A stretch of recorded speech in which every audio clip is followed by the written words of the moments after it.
Let's go to the Shadow Resources Minister Susan McDonald now, who joins us from Beef Week in Rocky, where everybody's been this week.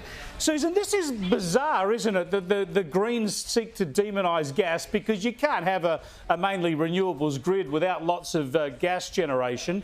Do you think that Labor have finally sort of reached an epiphany here, or are they going to have trouble in their own ranks backing gas properly?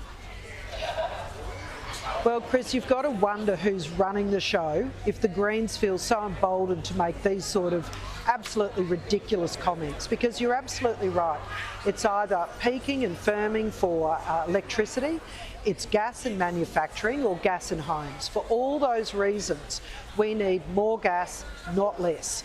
That will make Australia a great place to live. It will secure Australian jobs, because manufacturing is having to make some hard decisions in this country. And after 2 years of Albanese Labor government, a tax on the gas industry, a tax on investment and gas supply, you know, the future gas strategy, we're working through the detail, but it's going to be a lot to make up for the last 2 years where they have used funding of the Environmental Defenders Office, new IR and environmental legislation, interventions into the gas market. For all these reasons, gas is really under pressure to remain, seeing Australia as a great, logical place to invest. And has Labor seen the light? Well, we can only hope so, because for the last 2 years, they've been trying to keep us in the dark, Chris. They can't even fix this from Canberra, though, Susan, because even though our country's basically floating on gas, you know, we've got more gas than we could ever possibly use. We're the largest exporter, one of the largest exporters of gas.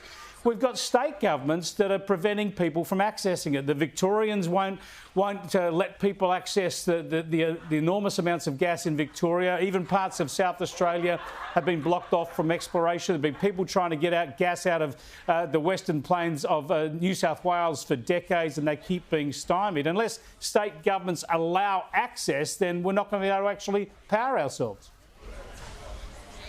Well, we're back to where I started. Who is running this show, Chris? If Australians knew the choices that some of these state governments were making, and the consequence for their standard of living, the consequence for their well-paid job, the consequence for manufacturing and taxes paid in this country, they would be saying enough. And Victoria is a great example. It's a state that has not been doing the heavy lifting for a long time. They've allowed their gas supplies to decline without bringing any new gas supplies to market. And you're right, they have excess gas, both onshore and offshore. The Narrabri project in New South Wales is another example. I'm delighted to see the Northern Territory government trying to bring the Beetaloo projects online. But we need to be bringing more gas to market. Like we've seen in the US, it's driven the price of gas down, it's driven the price of electricity down, and it means that Americans are enjoying a resurgence of manufacturing, a resurgence of jobs, and a first world lifestyle.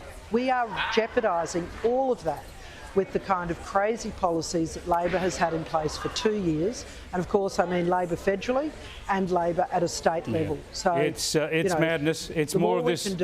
More of this national energy self-harm. It amazes me. Thanks for joining us, Susan. I appreciate it. Susan McDonald there, who's the Shadow Resources Minister. When I was a kid growing up, I remember we'd learn about those the gas wells in Bass Strait. We'd learn about the gas being discovered and pumped out of the ground at Moomba, and a pipeline being built from Moomba across the desert to Sydney, to power Sydney. We used to think, this is great. Isn't our country going places? We're developing all this technology and empowering ourselves. We were taught to be proud of it. We learned about it. We were proud of it. Now we just want to do ourselves harm on energy at every turn until we're stuck sitting in the back blocks burning our scraps, I suppose.